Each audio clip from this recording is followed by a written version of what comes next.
राधे कृष्ण साथियों, इस भागवत कथा के अगले अंक में आप सबका स्वागत है। पिछले अंक में हम लोगों ने हमारे कन्हैया के सच्चिदानंद स्वरूप की चर्चा की थी। कभी समय लगा तो बहुत विस्तार दूंगा, बहुत आनंद आता है इस सच्चिदानंद स्वरूप की चर्चा में। भक्तजनों, इस श्रीमद् भागवत कथा से हमें कैसी मुक्ति प्राप्त होती है, कैसे हमको ये तारती है, इस विवरण का नाम ही श्रीमद् भागवत कथा महात्म्य है, जिसकी चर्चा आज हम लोग कर रहे हैं। इसके संदर्भ में कहा गया है, जैसा मैंने पहले अंक में भी कहा था, श्रीमद् भागवत रूप में साक्षात श्री कृष्ण जी ही विराजमान है और हम उनसे प्रार्थना करते हैं कि हे प्रभु, हे नाथ, हमें इस भव सागर से छुटकारा दिलवा दीजिए। और आज मैं जब ये भागवत कथा सुन रहा हूं, आप सब लोग, मैं भी और आप भी, मैं अक्सर एक बात कहता हूं, फिर दोहरा दूं कि मुझे ऐसा कोई गुमान, कोई गलतफहमी, कोई प्राइड नहीं है कि मैं भागवत कथा कह रहा हूं ना। Sorry sir, not my cup of T. कथा में आता है कि ब्रह्मा जी कहते हैं कि प्रभु की लीलाओं का बखान करना मेरे लिए भी संभव नहीं है। ब्रह्मा जी कहते हैं, 4 मुख से मैं लगातार युगों तक प्रभु की लीलाओं का बखान करता रहूं तो भी वो समाप्त नहीं होगी। हरि अनंत हरि कथा अनंता, कहीं सुनाई बहुविधि सब संता। तो हम क्या कर रहे हैं? हम प्रयास कर रहे हैं। हम प्रयास कर रहे हैं कि प्रभु हमारे मुख से इस कथा को कहें। आप सुनते हैं तो मैं भी सुनता हूं इस कथा को, और इस कथा को आनंद लेता हूं। जब मैं अभी पिछला अंक सुन रहा था तो बड़ा आनंद आया कि क्या कहानी कही है, क्या कथा कही है मेरे कन्हैया ने। तो भक्तजनों, हम शास्त्र पढ़ते हैं। क्यों पढ़ते हैं? शास्त्र का विवेचन करते हुए, शास्त्र शब्द की व्याख्या करते हुए कहा गया, शासनात् त्रायते, जो शासन करके तारे वो शास्त्र है, अर्थात जो हमें सही रास्ता दिखाए वो शास्त्र है। जैसा मैंने पूर्व में भी कहा है आप लोगों से कि ये शास्त्र जो हैं, ये ग्रंथ जो हैं, ये धर्म ग्रंथ जो हैं, ये जीवन जीने की पद्धति हैं। इनको लाइब्रेरीज में, अलमारियों में सजा कर मत रखिए, अगरबत्ती मत दिखाइए, पढ़िए। जैसा पिछले अंक में मैंने ये बात भी कही थी कि जो नित्य भागवत का पाठ करता है, मैं सिर्फ भागवत तक आपको सीमित नहीं कर रहा हूं, आपकी आस्था शिव जी में है, शिव पुराण पढ़िए। आपकी आस्था भगवती में है तो देवी भागवत पढ़िए, देव दुर्गा सप्तशती पढ़िए, पर कुछ तो नियमित रूप से पढ़िए, क्योंकि जब आप इन ग्रंथों का अध्ययन करेंगे तो आपके इष्ट की कृपा आप तक आएगी। तो भक्तजनों, शासन करके जो तारे वो है शास्त्र। और कब तारेगा? जब हम उनको जीवन में उतारेंगे। एक उल्लेख मैं अक्सर करता हूं कि जैसे गायत्री जी हैं, अब अगर आपको गुरुमुख से प्राप्त नहीं हो गायत्री मंत्र और आप उसका पाठ कर रहे हैं तो आपको मालूम ही नहीं चलेगा कि इसमें शाप विमोचन होता है। अब जब मालूम ही नहीं है, शाप विमोचन नहीं है, तो फिर हम करते चले जाएंगे। उससे क्या होगा? नुकसान होगा। आपका अहंकार नियमित नहीं होगा, आपका क्रोध नियमित नहीं होगा, आप समझ ही नहीं पाएंगे कि हो क्या रहा है मेरे साथ। एक घटना मैं अक्सर सुनाता हूं, किसी को नीचा दिखाने का मेरा उद्देश्य नहीं है, पर फिर भी मैं सुनाता हूं कि एक महिला थी, हमारे यहाँ दशाश्वमेध मंदिर है प्रयाग में, दारागंज में, तो वो वहां पर नियमित रूप से आती थी और नियमित रूप से वो रुद्राभिषेक करती थी, रुद्री करती थी। कई लोगों ने उनको मना किया। क्यों? क्योंकि ऐसा नहीं है कि it is not about feminism, it is simple about energy. क्योंकि रुद्री की ऊर्जा झेलने में जो स्त्रियों के सॉफ्ट ऑर्गन्स होते हैं, इंटरनल ऑर्गन्स जो बहुत सॉफ्ट होते हैं, वो हर्ट हो सकते हैं। कालांतर में उनको ब्रेस्ट कैंसर हो गया। अब ये दुर्भाग्य था या रुद्री का प्रभाव, ये तो भगवती जाने, पर ध्यान देना पड़ेगा।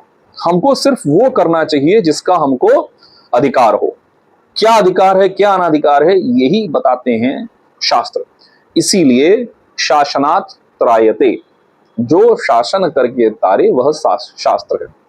तो भक्तजनों, कलयुग में जब पाप बहुत बढ़ गया, तब शौनकादि ऋषि यानी शौनक ऋषि और 88,000 अन्य ऋषियों ने एक वृहद यज्ञ की चिंतन किया, और वो सब मिलकर ब्रह्मा जी के पास पहुंचे और उन्होंने ब्रह्मा जी से प्रार्थना की कि प्रभु, आप हमें स्थान बताएं जहां हम यह यज्ञ करें। पहले ज्ञान यज्ञ, फिर द्रव्य यज्ञ, ध्यान रखिएगा। अब इस पे आता हूं।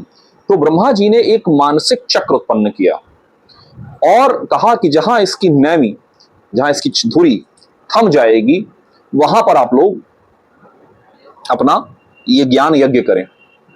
चक्र घूमते घूमते सृष्टि के क्रम में एक अरण्य में पहुंचा, अरण्य यानी वन, और वहां पर वो काफी विशाल था और वो वहीं बैठ गया। उस चक्र के बैठने से जो स्थान बना उसे चक्र तीर्थ कहा गया, और नैमी रुक गई इसलिए नैमिषारण्य कहा गया उस स्थान को।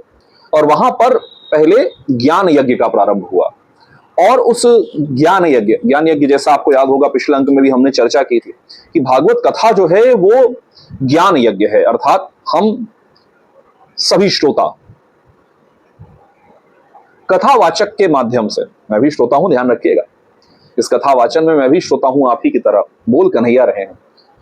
तो हम सभी श्रोता मुंड हैं, यज्ञ कुंड हैं, और कथा के ज्ञान स्वरूप आहुतियां इसमें पढ़ रही हैं। तो पहले ज्ञान यज्ञ होने की बात हुई। जब सारे ऋषि इकट्ठा हो गए तब वहां पर सूत जी पधारे। सूत जी जो व्यास जी की, शुक जी की ज्ञान परंपरा, शिष्य परंपरा में आते हैं, जिनको सारे पुराण कंठस्थ हैं, सारे पुराणों का जिनको ज्ञान है, वो पधारे इन सबके बीच में।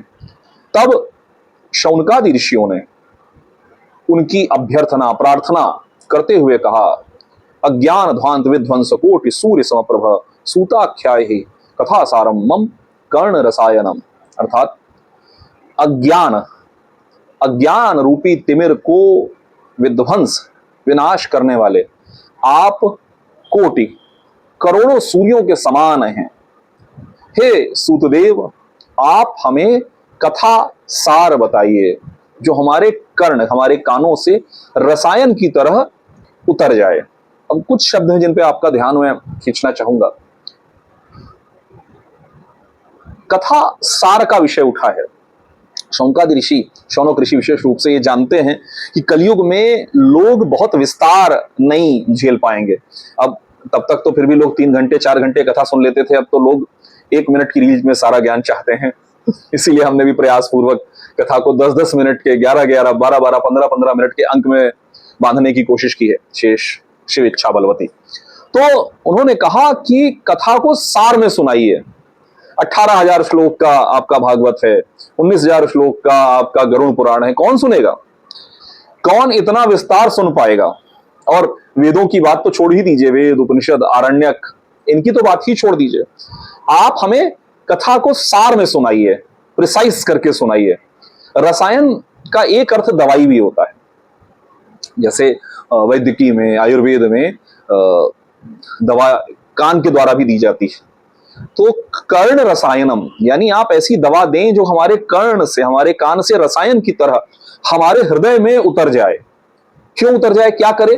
भक्ति ज्ञान विराग आप तो विवेको वर्धते महान, माया मोह निरासश्च वैष्णवे क्रियते कथम। क्या करेगी? ये भक्ति ज्ञान और वैराग्य, भक्ति ज्ञान और वैराग्य से उत्पन्न होने वाला विवेक हमारे हृदय में उत्पन्न करेगी। मैं आपको थोड़ी देर के लिए रोकना चाहता हूं, जरा इस शब्द को ध्यान से सुनिए। विवेक, विवेक क्या है? क्या आज हमारे मन में विवेक है? विवेक और बुद्धि में अंतर है। यहां पे जो 4 शब्द उपयोग हुए, भक्ति ज्ञान वैराग्य और विवेक, कहीं बुद्धि शब्द नहीं आया। क्यों? क्योंकि ये बुद्धि माया स्वरूप है। माया कौन? माया महाठगनी हम जानी, माया महाठगनी हम जानी। ये बुद्धि उस माया का स्वरूप है। बुद्धि क्या होती है?